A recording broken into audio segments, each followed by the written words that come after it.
Hello বন্ধুরা, আশা করি তোমরা সবাই খুব ভালো আছো। তোমাদের ভালোবাসায় আমিও খুব ভালো আছি। ম্যাজিক্যাল রমা চ্যানেলে তোমাদের সবাইকে জানাই স্বাগতম। এটা কি ফুল ফুটেছে তোমাদের সামনে আজকে তুলে ধরার চেষ্টা করলাম। এখনও কিন্তু সম্পূর্ণ ফুল ফোটেনি, এখনও একটা মাত্র ফুল ফুটেছে। আর কি পরিস্থিতিতে ফুলটা ফুটেছে সেটা দেখানোর জন্য ভিডিওটা বানালাম। এই যে গাছটা দেখতে পাচ্ছ কাঠির মতন হয়ে রয়েছে, এটা কিন্তু একটা আপেল গাছ। এটা হরিমন 99। আপেল গাছটার সবসময় চেষ্টা করবে যে এই ওয়েদারে, মানে আমাদের ওয়েদারে যাতে সেটিং হয় সেই ওয়েদারের গাছে কিন্তু রোপণ করার। আর এই যে টবটা দেখতে পাচ্ছ, আর গাছটাকে এইভাবে কিন্তু আমি শেপ দিয়েছি। আমার বাড়ি কিন্তু নদিয়া ডিস্ট্রিক্ট চাকদাতে। যে আজকে কিন্তু জানুয়ারি মাসে 16 তারিখে ভিডিওটা দেখানোর চেষ্টা করছি। এই যে ডালগুলো দেখতে পাচ্ছেন আমি কিন্তু কাটিং করে দিয়েছিলাম ডিসেম্বর মাসে যেহেতু ডালগুলো কাটিং করার কিন্তু পরপরই এইভাবে নতুন পাতা বার হয়েছে। আর নতুন পাতা বার হওয়ার সঙ্গে সঙ্গেও কিন্তু আমার গাছটিতে ফুল চলে এসছে, দেখতেই পাচ্ছেন। আর এটা কিন্তু মানে সম্পূর্ণ ফুলে একদম ফুলাকার হয়ে যাবে, তখন কিন্তু অবশ্যই আপনার সামনে আমি তুলে ধরার চেষ্টা করব। আর এই যে দেখতে পাচ্ছেন এই যে বাঁশগুলো, এখান দিয়ে কিন্তু আপনার ফুল আসবে। আর নতুন নতুন যে পাতা বার হয়েছে এই পাতা দিয়েই কিন্তু ফুলগুলো আসবে।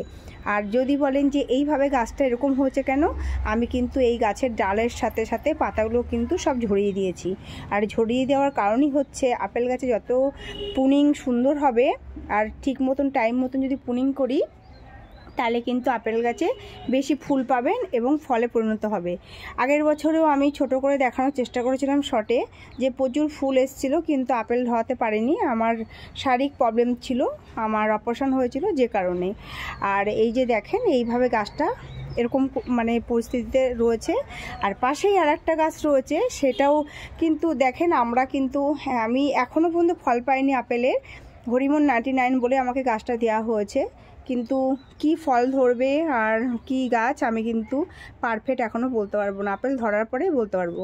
আর সাইডে আরেকটা গাছ রয়েছে আমার, সেটাও কিন্তু আপেল গাছ, এখনও পর্যন্ত এর পুনিং করে দিইনি, সেটা ভুল করে ফেলেছি। আমি এখন যার জন্য দেখাতে চলবো, আপনাদের দেখাতে যাচ্ছি যে এই গাছে কিন্তু এইভাবে পাতাগুলোকে সব ফেলে দিচ্ছি আমি। এই যে গাছটা দেখছেন, কিছু ডাল আমি পুনিং করেছিলাম আর কিছু বাকি আছে। ওই গাছটার মতন শেপ দিইনি, যে কারণে কিন্তু আজকে ওই গাছে ফুল এসে গেছে কিন্তু এই গাছটাতে ফুল আসেনি। আর আমি কিন্তু এখন এই গাছটার সম্পূর্ণ ডাল পুনিং করব না। এই যে দেখেন এটা করেছিলাম কিছু ডাল পুনিং করার পরে, আর এই পাতাগুলোকে কিন্তু আমি একটা একটা করে এইভাবে সব ফেলে দেবো। আর ফেলে কিন্তু ডালগুলোকে খালি করে দেবো, যাতে এই ডালের গোড়া দিয়ে যে বাঁশগুলো, সে বাঁশ থেকে কিন্তু ফুল আসবে। আর সেই ফুল আসার পরেই কিন্তু ফলে পরিণত হবে। তাহলে দেখতেই পাচ্ছেন এই যে পাশের গাছটি, এইভাবে আবার এই গাছটিও আমি পাতাগুলো সব ফেলে দিলাম। আর পাতা ফেলার ফলেই কিন্তু গাছটিতে ফুলে ভরে যাবে। আর নেক্সট ভিডিওতে তো আপনাদের অবশ্যই দেখানোর চেষ্টা করব যে কত পরিমাণে ফুল এসছে আর কত সুন্দর লাগছে, আর কি কি খাবার দিয়ে এই ফুল আসছে, আর কোন সময় মানে আর কি আপনাদের সঠিকভাবে পরিচর্যা করতে হবে। আমি অবশ্যই নেক্সট ভিডিও আপনারা ফলো করবেন, ফলো করতে ভুলবেন না। আমি কিন্তু অবশ্যই দেখানোর চেষ্টা করব। আর এই ডালগুলো কিন্তু এইভাবে আমি কিন্তু ব্যান্ড করে দিয়েছিলাম আজ থেকে 1 বছর আগে, যখন গাছটি অনেক ছোট ছিল তখন আমি কিন্তু ব্যান্ড করে দিয়েছিলাম। আর সবসময় মনে রাখবেন, আপনারা ডাল কাটিং করার সঙ্গে সঙ্গে কিন্তু ফাঙ্গিসাইড অবশ্যই দেবেন, নাহলে কিন্তু ফাঙ্গাসের উৎপাত হবে আর গাছটি কিন্তু মারাও যেতে পারে। আর এই যে দেখেন এই যে পাশের গাছটি ফুল চলে এসছে, আর এই গাছটি কিন্তু এক্ষুনি আমি কিন্তু হালকা করে পুনিং করে দিলাম, পাতাগুলো ঝরিয়ে দিলাম। আর কিছু ডাল আছে যে শুকনো, সেগুলোকে আমি কাটিং করে দেবো। যেমন কি করে বুঝবো, যেমন এই ডালটিতে কোনো সময় কিন্তু ম্যাচুয়ার ডাল না, এই ডালটিতে কিন্তু কোনো সময় ফুল আসবে না, সেই কারণে এই ডালটি কেটে দেবো। আর বেশি ডাল থাকলে কি হবে, গাছ খাওয়ার জোগাতে পারবে না উপরের দিকে, তার জন্য নিচের দিক থেকে যতটা মানে ডাল আছে ফালতু ডালগুলোকে আমি পুরো কাটিং করে দেবো। ফালতু ডাল বলতে এই যেমন দেখেন এই যে এই ডালগুলো নতুন বার হয়েছে, ডালগুলো কিন্তু কোনো কাজে দেবে না, আর ওতে কিন্তু ফুলও আসবে না, ফলও ধরবে না, শুধু গাছের খাবারগুলো খেয়ে নেবে। সেই কারণে ওই গাছের ডালগুলো কিন্তু আমি সব কাটিং করে দেবো। আর এই যে গাছের এই যে শেপটা আপনাদের দেখাচ্ছি। অবশ্যই কিন্তু আপনারা নেক্সট ভিডিও দেখবেন, ফলো করবেন। আর আমার গার্ডেনিং ভিডিওগুলো কেমন লাগছে আপনারা অবশ্যই কমেন্ট করবেন, আর ভালো লাগলে শেয়ার করবেন। আর নিচে দেখেন এই যে পাতাগুলোকে এইভাবে ফেলে দিয়েছি।